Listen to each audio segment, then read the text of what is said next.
to say, like, we all know that cancer sucks. And then, like, I feel like it's up to us as patients to find ways to make it suck less.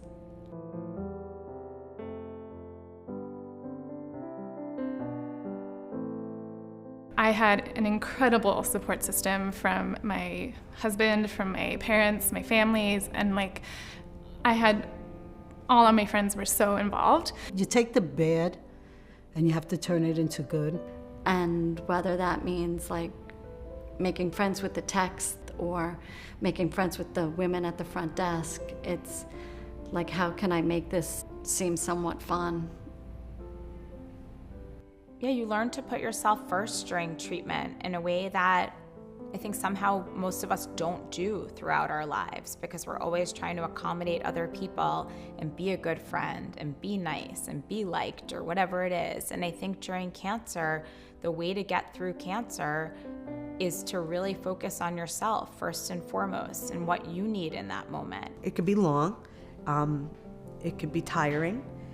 You try to make yourself as comfortable as possible, but having someone there with you, for me, was very important, because it helped to just pass the time and not be like, why am I here? Oh, right, I'm getting chemo. Why am I gonna get, oh, right, I had cancer. Oh, right. You know, it just helped, she normalized it for me.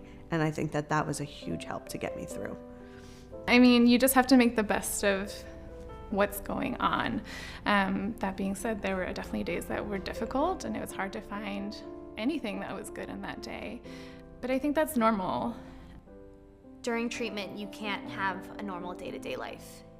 You're gonna wake up in the morning, figure out how you feel, and then see if you can have a regular day and do things that you normally would, or if you have to have a day where you really have to just take care of yourself and just be sick for the day.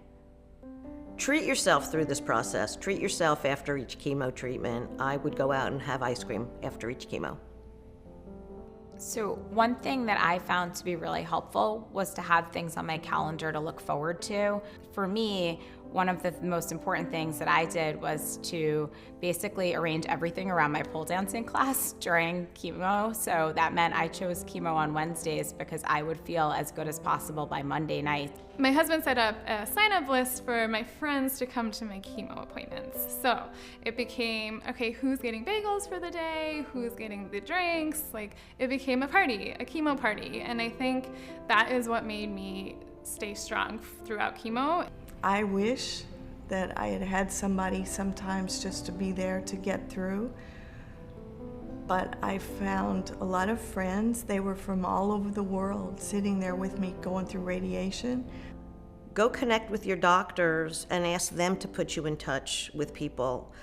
If you don't know people, or if you don't have people, if you're living somewhere where you're not connected with your family, your doctors can put you in touch with women who have gone through this, and put together your own support network.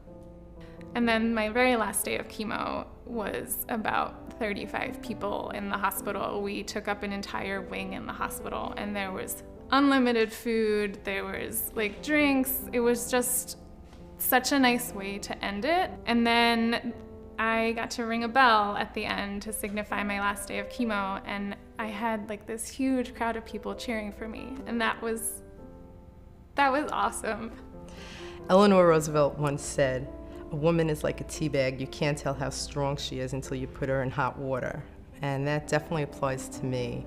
Never thought of myself as a very strong person. And after being diagnosed with breast cancer and going through treatment, I found out that I was much stronger than I ever thought I was.